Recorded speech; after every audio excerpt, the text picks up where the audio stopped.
Bate-papo político com jornalistas Luzenor de Oliveira e Beto Almeida. Quase um ano após o pagamento da primeira parcela do auxílio emergencial, o governo federal continua à procura de receber de volta o dinheiro que caiu em mãos erradas em 2020. O resultado do esforço transformado em números mostra que até o momento foram recuperados pelo menos 4 bilhões e 500 milhões de reais. Mais informações com Carlos Silva. O cerco do governo federal está dando resultados e até o final do mês de abril foram recuperados pelo menos 4,5 bilhões de reais que caíram indevidamente no bolso de milhares de brasileiros que receberam indevidamente em 2020 o auxílio emergencial. Os números foram apresentados pelo secretário do Tesouro Nacional, Jefferson Bittencourt, ao relatar que somente no mês passado as devoluções somaram 700 milhões de reais. A devolução do dinheiro está prevista na lei que criou o benefício e que foi aprovada pelo Congresso em março de 2020. A exigência consta como uma das obrigações da Declaração do Imposto de Renda Pessoa Física de 2021. De acordo com as regras da Receita Federal, quem recebeu alguma parcela do auxílio emergencial em 2020 e teve rendimento tributável acima de R$ 22.847,76 no ano passado, precisa preencher a declaração e está obrigado a devolver o valor referente ao benefício à União.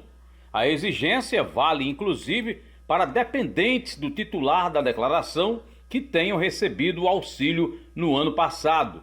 O auxílio emergencial não é considerado rendimento tributável. Dessa forma, para verificar se deve devolver os recursos, o contribuinte não precisa somar o auxílio e deve observar apenas os rendimentos tributáveis. Com informações do Ceará agora, para o Jornal Alerta Geral, Carlos Silva. O volume de dinheiro recuperado, jornalista Beto Almeida, é bem expressivo, mas se comparado com a grande quantidade de pessoas que receberam indevidamente o auxílio emergencial, a grana que precisa voltar aos cofres da União é bem elevada. São milhões de pessoas que em todo o Brasil, a exemplo de milhares de cearenses, embolsaram o dinheiro do auxílio emergencial de forma indevida. A apresentação da declaração do imposto de renda acabou ajudando o governo federal a recuperar esse volume de quase 4 bilhões e 500 milhões de reais. Jornalista Beto Almeida, bom dia. Beto Almeida, análise política com credibilidade e isenção. Bom dia, Luzenor, bom dia aos nossos ouvintes. A informação, Luzenor, não é boa para quem tem realmente valor a devolver do auxílio emergencial. Por 2 fatores. O primeiro, Luzenor, o prazo. Termina hoje a declaração do imposto de renda. Você pode até fazer a declaração e depois fazer os ajustes, mas isso tem que ser num curto espaço de tempo.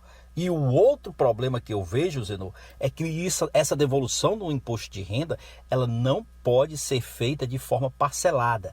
É um pagamento único. Então como é que fica a situação de muita gente, Zenor, que chegou a receber ao longo de um ano R$2.000, R$2.000 e poucos reais? Eu estou trabalhando aqui, mulheres. Mulher recebeu R$1.200, Zenor. Então deve ter dado uma grana aí para muita gente. Eu estou colocando, se alguém ficou nessa situação e na hora de fazer a declaração do imposto de renda ele detectou que você tinha que devolver, lembre-se, é um problemão. Isso vai ter que ser feito numa parcela única. E aí o que acontece? Quem não conseguir fazer essa devolução, Luzenor, simplesmente não vai ser possível sequer concluir a declaração do imposto de renda, porque vai ficar lá bloqueado pela Receita Federal. Quais são as consequências disso? Vai ser preso? Não, não vai ter prisão não, mas você vai pagar multa, porque no ano que vem, quando for fazer a prestação de contas de novo, declarar o imposto de renda, aí vai estar lá dizendo que você não fez a declaração do imposto de renda 2021 e você vai ter que fazer isso pagando multa. Então é o tipo do problema de um tamanho enorme que você não vai ter como escapar. Então eu fico imaginando o seguinte, quantos milhões de pessoas estão hoje com as mãos na cabeça, Luciano? Porque nem todo mundo, diga-se de passagem, agiu de má fé.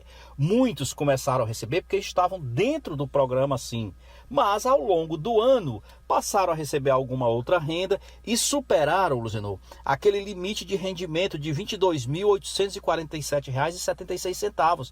Então, se ao longo do ano de 2020, a pessoa física, por exemplo, um autônomo, seja ele qual for, ou mesmo um servidor público, recebeu acima desse valor e também estava inicialmente recebendo o auxílio emergencial, vai ter que devolver esse valor sim. Então, eu digo já de antemão, não é um problema para a gente ter num ano difícil como esse. Infelizmente, o governo está jogando pesado. E quando entra a receita, aí tudo muda de figura, viu, Luciano?